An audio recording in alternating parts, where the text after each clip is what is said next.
What I've learned is you like to mention be area agnostic as one of your commandments, and that I love that. I like to look at this as also when it comes to real estate investing, be age agnostic. Who cares what age you are? You can start doing this at 19, like you did. You could start doing this in your 20s. You can start doing it in your 50s. I started in my 50s.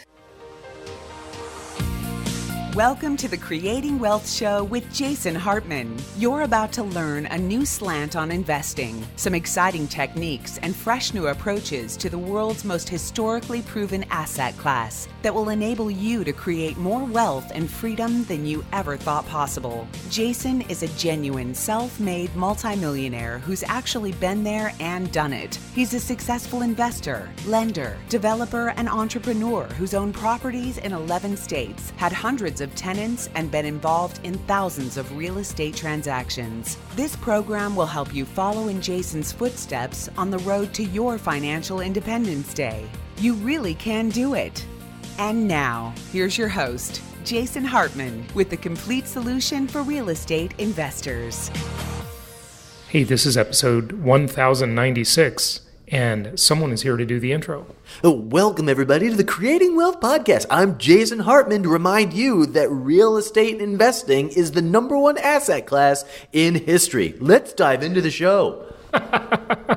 Okay, there, we've got a comedian in the room. So this is my friend Ryan Moran. He really doesn't talk like that. We've been at his beautiful lake house here in Austin, Texas, doing a mastermind retreat the last few days. Ryan, thank you for that. It's been really, really awesome. You know, you've been on the show before. You are a returning guest, and you have a huge podcast audience yourself. So today, you had a good idea as to what to talk about. And that is the difference between paper assets and real assets.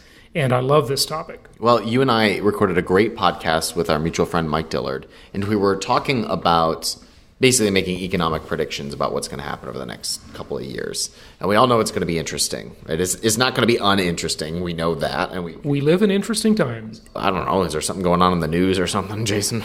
Anyway, we had disagreed on a couple ideas, but where we kind of came back to is this really interesting braingasm that I had anyway, which was we like to measure economic cycles and GDP and all of these numbers. But you made this great point, Jason, about at the end of the day, there's still assets before a collapse and there's still assets after a collapse. And so the thing that collapses is actually the paper value of all the things that we like to measure. I mean, even if we look at something like Bitcoin, where everybody was all getting gung-ho and excited about the run-up to 16,000 or wherever it got to, what were they excited about? They were excited at the idea that they would sell that so that they could buy real assets.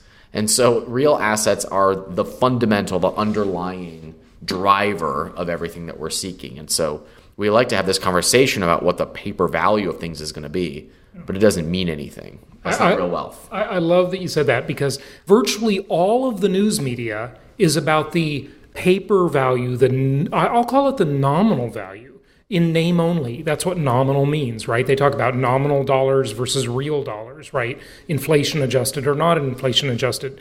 And, you know, that's really an issue of nominal, right? And that's what everybody talks about. If you turn on CNBC or you read any article in the Wall Street Journal, it's always about this paper value or nominal value. It's not about the intrinsic value.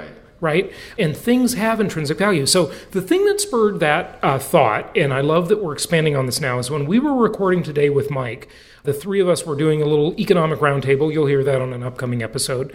And I said that the day before the Great Recession started, there was a certain amount of assets in the world: oil, houses, companies, copper, gold, silver, platinum, palladium, everything, right? All these things were there. And then most people consider the Great Recession to have started the day Lehman collapsed, Lehman Brothers, right? And that company was in business for like 146 years. And it died. It just collapsed, right? They let it collapse. After that, the day after Lehman collapsed, all those assets were still there, weren't they? Yeah, they were there. Yeah. And so we get obsessed over that quick win, the quick thing, the buy and sell, the flipping paper value thing. But at the end of the day, what are you even after the paper values for? You're after it so that you can have some sort of freedom, some sort of autonomy, some sort of empowerment. And the way you do that is by putting that into real assets that have cash flow. Something that was interesting, I think you were on stage at one of our events, the Capitalism Conference with Jay Massey.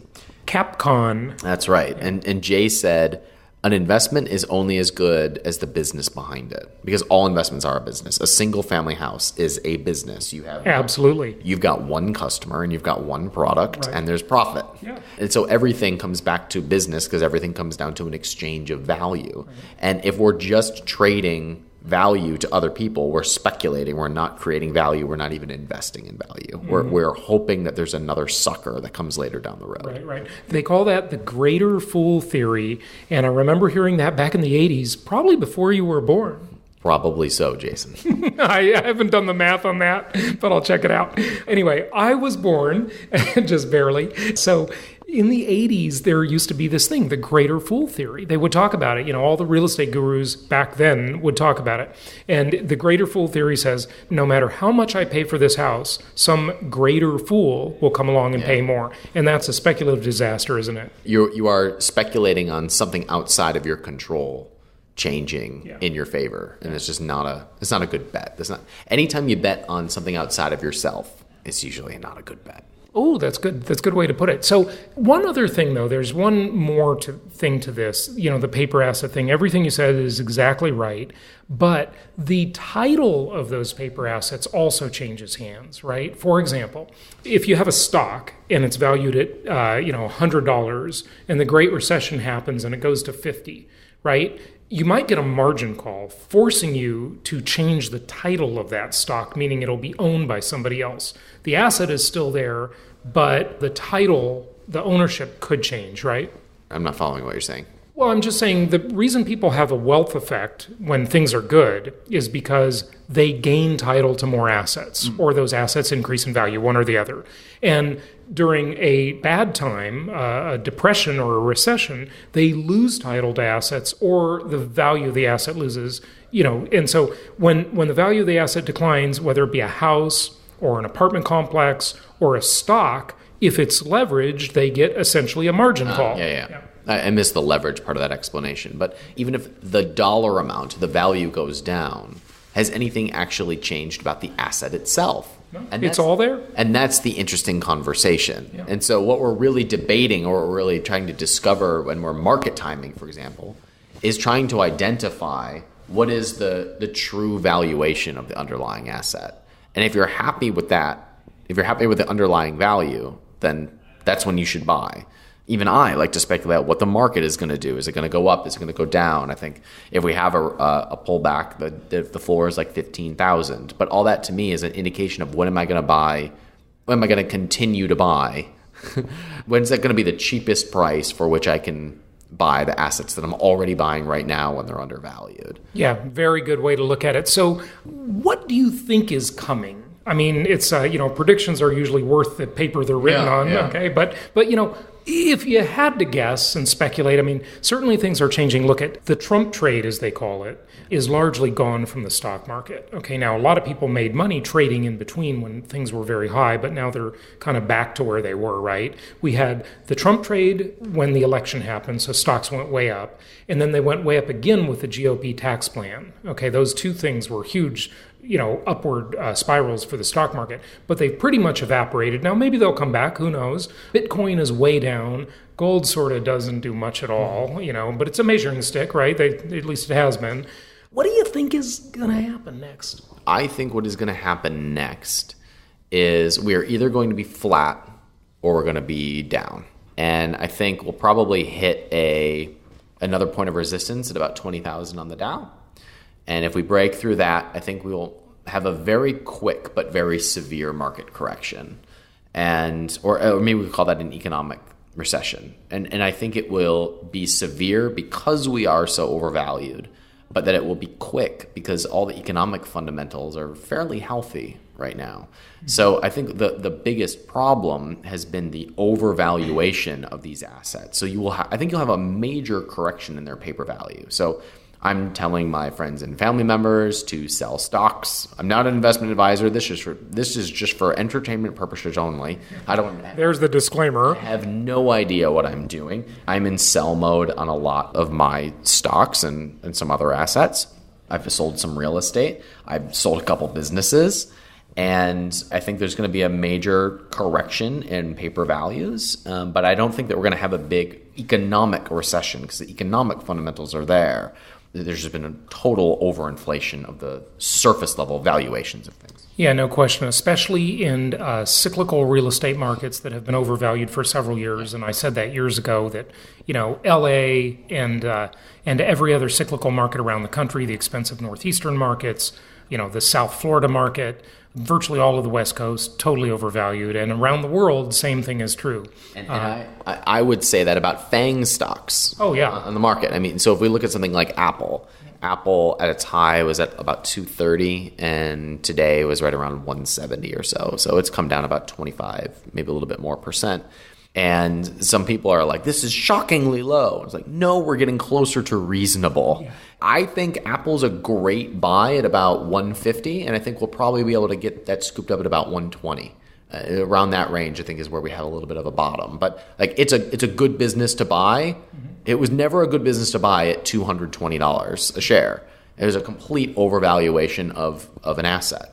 Are you largely basing that on PE ratios, or what's your metric? Yeah, I'm basing it on price to earnings, yes. Yeah. So if you look at the price to earnings ratio in the stock market, that's the same thing as the rent to value ratio in the real estate market, basically. Now, the rent to value ratio, of course, is a simplistic version of that, because really you should look at net operating income, cash on cash return, those things. The commercial real estate people would say cap rate, but I think cap rate's a little bit flawed.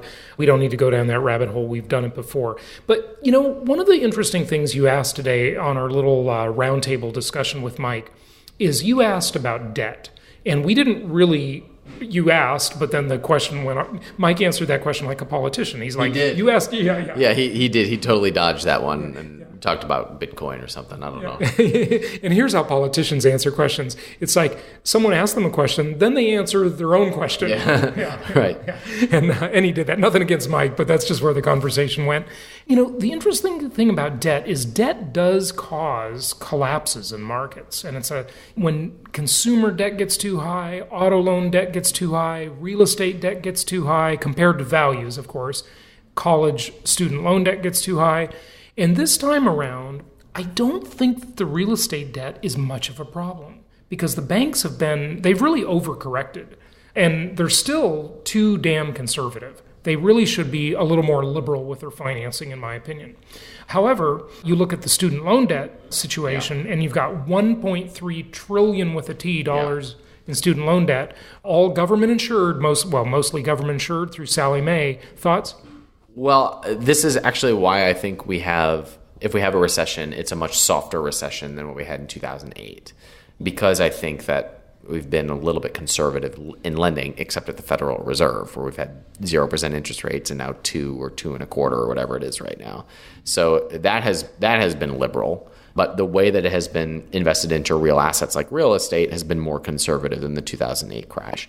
But you have something like the student loan debt. I don't think that will be the unraveling of the economy. I think there'll be another reason why we have a big market slowdown, but I don't see that leading to the overall collapse. Like, some of my peers disagree and they think that it will be a collapse. I'm not of that opinion. I just think there's got to be a debt jubilee or some kind of relief in the student loan market. I hope not. Yeah. I'd puke up everything I've ever eaten if that was the case. Well, tell me why you say that, but I just think that I don't think the millennial generation, your generation, can handle that debt load of all that student loan debt they've racked up. Well, the reason why that would be a bad idea is because you're now punishing people who did things well, and you are forgiving people who did not do things well. Yes, you're definitely right about that. But, there's an argument that they were scammed, okay? They got all these stupid liberal arts degrees that no one's hiring for, feminist studies experts, right? There's just not jobs for that. They should have been in STEM fields, right? And then college is massively overpriced. Exactly. So, Jason, if you forgave all that debt, then you would continue to prop up the price of college. Totally agree. We need to take away the financing so the price drops to market levels. That's exactly right. Yeah. So you have to go through that pain in order to prevent the next generation from being scammed. Yeah. You have to let the college bubble burst. Yeah, right. And that sucks. And that's why government always makes it worse. Yeah, government always makes it worse because they throw money at something, and then what are the, you kind of can't blame the colleges, right? They've got this tidal wave of money coming their way, right. So why not raise the price at 4 times the rate of real inflation, right? And just, sell colleges based off health clubs and nice dormitories and, nice grassy quads and things like that, rather than fundamental education. It's absurd. But tell us what you think that collapse looks like in the student loan debt market, for example. Oh, I don't know. Neither do I. And here's why. Because, that debt is not dischargeable through bankruptcy, right, like every other debt out there, unless the law changes. I think what you'll have is a generation that is forced to become entrepreneurs. And that's the only way out. Like, it's the only way out. Like, they either stay living at home and they become like the skipped generation, or they become skillful in the marketplace and they develop. I don't like jubilees because I think pain can be a really good indicator of what we need to do next. And the minute that we try to reduce pain, especially economic pain, you reduce a lot of really important economic indicators. Yeah. And so you have to let it hurt. Right. And the result of that is that some people get screwed. And we have to blame government for that. And others feel pain and they adjust. And the adjustment is how we heal. Yeah. Well, that's a very good thing. And I would say that I would compare that to what happened to me last week. It hasn't happened really in years. I actually got sick. Okay, so I was dying one day, with fever and all this stuff. It was terrible. But, all you can really do is cover up the symptoms, right? Nothing you buy, no drug you buy will cure you. There's no cure for the common cold, right? Or the flu. But there are things to cover up symptoms. But the symptom, the pain, if you will, is an important indicator to your brain of what your body needs, right? And if you cover it up and you don't deal with it, that can make the problem worse, right? I'm not skilled to understand the human body in that way, but I think that is exactly the case when it comes to the economy. We might make a similar example with terms of like drinking. Instead of medication, we can comment on drinking. Like drinking. We've all done that pretty much. Yeah. Well, I mean, you mask the symptoms of depression, for example, by drinking, right? And it feels better for a short time. But eventually you have to pay that debt. Eventually you either become, you implode or something else terrible happens unless you just get through the pain. Right. Yeah, absolutely. Yeah, you got to deal with it. That's a good way. Okay, we got to wrap it up.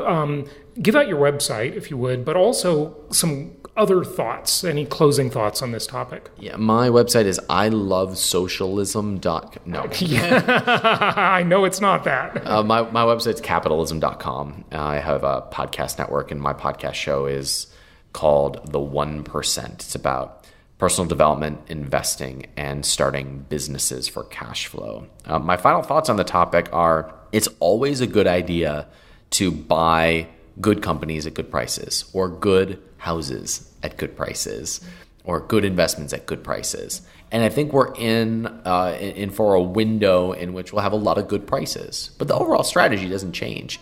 Have a business and use the cash flow from that to buy up your other assets.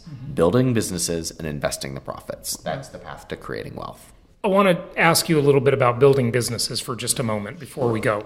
So you have a huge audience where you teach people, you got your start teaching people how to build Amazon businesses. And I met my girlfriend from your audience, right? And she's out there listening, I'm sure. You've got this big audience that does that, right? And now you've expanded that a bit. So tell us what you're up to nowadays. So I got my start documenting my journey of building cash flow businesses. And the one that really hit was a physical products brand. And it took most of my sales on Amazon. So I accumulated a large Amazon-ish following. But my driver is building businesses to create freedom. I think we're all trying to expand personal freedom. That's why we're in this game. Yeah. And now what I have expanded to is talking about that broader idea of creating freedom. And one of those routes is through starting businesses. And we have trainings that can help people do that. But ultimately, money and wealth is the first step to liberating you as a human being. And then you get to go on your personal existential crisis and figure out the rest of your meaning of life. Very good way to put it.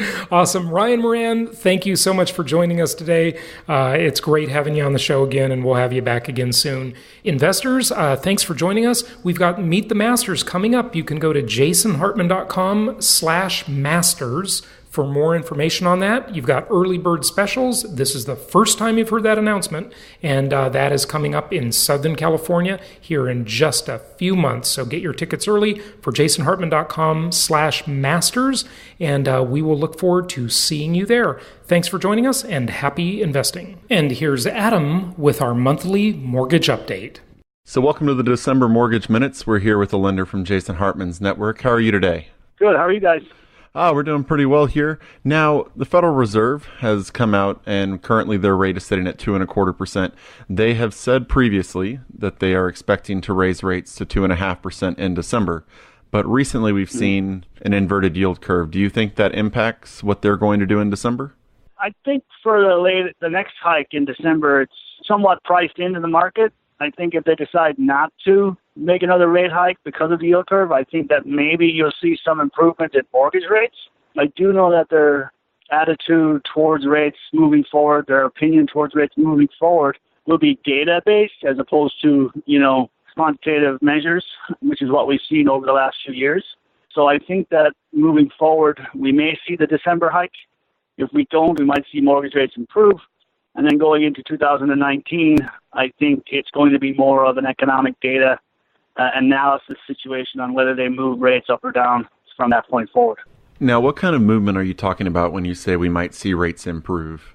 Rather minimally. I think it's just if they move in a certain direction or they start to trend down or trend up over 2019, you maybe see mortgage rates trend up or down as they move the Fed fund rate to account for the economic growth that we're seeing or lack thereof. Right, but what I'm asking is if we don't see a move in December, if they decide to hold, what kind of movement would you expect, if any, to happen to the mortgage rate?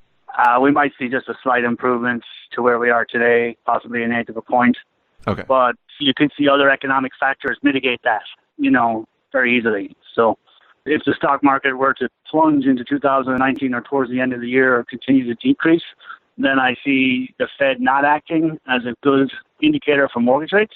But if the economy continues to grow, the stock market continues to bounce a little bit, and the Fed does not have any action, then I think that we could just stay status quo. Speaking more anecdotally, how have the mortgage applications been coming in for your business? Are they still steady? Have they slowed down? Have they picked up? What are y'all seeing in your office? Well, we're thankfully a preferred lender with Platinum Properties, and we see and work with a lot of your clients. But we also work with a lot of other independent turnkey providers. So our application volume has remained relatively steady throughout the year. Our closing ratio has remained relatively steady. We still close about 50 loans a month. So, overall, I think application to closing ratios are pretty steady, regardless of the fact that we've been in a rising rate environment for most of 2018. Now, do you still think once the yield curve inverted, did you see any movement inside the bond market that kind of was a bit of an aberration? Outside of the bond market, I think we've seen mortgage rates just improve slightly over the last couple of weeks, So we've seen rates come off a high, maybe an eighth or a quarter point higher in the last 2 weeks. And we're back down, to a more palatable rate, I would say, for your standard 20% down investment property single family home. Right. So what are the rates for that right now? Prior to the curve inverting, we were seeing 20% down on an investment property single family home with good credit scores above 6%. Now we're seeing that down below 6% at 5.875, 5.75. And if you put 25% down, we're looking more at rates in the 5.25 to 5 3/8 range, which is, it's a good quarter to 3/8 of a point off the highs. Now, what loan size is that you're talking about? Basically averaging about $80,000 to $100,000 loan size. Okay. So that's specific to your typical, average turnkey price point that we see across the number of loans that we apply every month and close every month. So Now, is there anything coming up that you think might impact the mortgage market in the next few months other than, the yield curve? Well, Fannie Mae and Freddie Mac are raising that applies really to the turnkey model, but their minimum loan size is jumping up to $484, $350 on January 1st. So that's a good move in terms of, borrowing power on a conventional level, as opposed to moving into the jumbo world. With regard to the turnkey and investment property financing, I would hope that Fannie Mae and Freddie Mac continue along the trend of loosening their guidelines. Recently Freddie Mac loosened some guidelines. They now allow you to do up to 10 finance properties, just like Fannie Mae. So typically one moves ahead of the other and then the other catches up. So I'd like to see, hopefully in the near first quarter of 2019, first half of 2019, see Fannie Mae kind of loosen more of the investment property guidelines. Maybe, we all hope that they will allow us to finance more than 10. So I'm hopeful for that. It's a constant point of conversation with Fannie Mae. Now, is there anything I haven't asked you that you think investors need to know? I just think that most investors need to not look at rates so much as the most important thing in their investment portfolio, but the write-offs that it provides, the bigger picture of having an investment property portfolio, the passive wealth that it does provide, the security that it will provide as you grow your portfolio. The rate is a good indicator of, indicating what your ROI is. But over time, you can always raise the rents, and we have that conversation with customers all the time, that it is possible to, lock in a certain rate for 30 years, never touch it again, but still improve your ROI. All right. Well, thank you very much for your time. Thank you, Adam.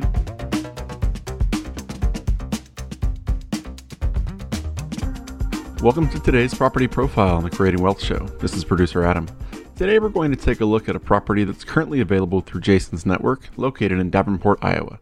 This is a 5-bedroom, 2.5-bath, 2,441 square foot single-family home that is located in Davenport, Iowa. Davenport is located along the Mississippi River and is the largest of the Quad Cities. With a population just under 100,000, Davenport saw a 1% population increase between the 2000 and 2010 census reports, with an estimated growth of 2.5% since then.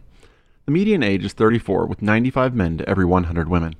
Daven's economy is driven by manufacturing, with over 7,600 jobs. John Deere is responsible for around 1,000 of those jobs. Healthcare makes up about 8,000 total jobs. The people in Davenport have a household median income of just over $25,000 and a family median income of just over $35,000. This property's $135,000 price tag gives it a cost per square foot of $55. The home itself rents out at $1,300 for an RV ratio of 0.96%, with assumptions of 8% vacancy, 5% maintenance, 9% management fee, and 25% down, $33,750 if you don't want to use percentages. And an interest rate of 5.75%, you're looking at a cash flow of about $189. Your cash on cash would be about 5%, and total return on investment with tax savings would be in the 29% neighborhood. If you're interested in this property, contact your investment counselor and tell them that you want more information about the property linked in the show notes. For more properties available in Jason Hartman's network, go to jasonhartman.com/properties. Obviously, this research is not guaranteed, and investors should do their own research, get professional advice, and conduct due diligence prior to investing. But we're doing our best to help. Thank you so much for listening. Please be sure to subscribe so that you don't miss any episodes. Be sure to check out the show's specific website and our general website, hartmanmedia.com, for appropriate disclaimers and terms of service. Remember that guest opinions are their own, and if you require specific legal or tax advice or advice in any other specialized area, please consult an appropriate professional. And we also very much appreciate you reviewing the show. Please go to iTunes or Stitcher Radio or whatever platform you're using and write a review for the show. We would very much appreciate that. And be sure to make it official and subscribe so you do not miss any episodes. We look forward to seeing you on the next episode.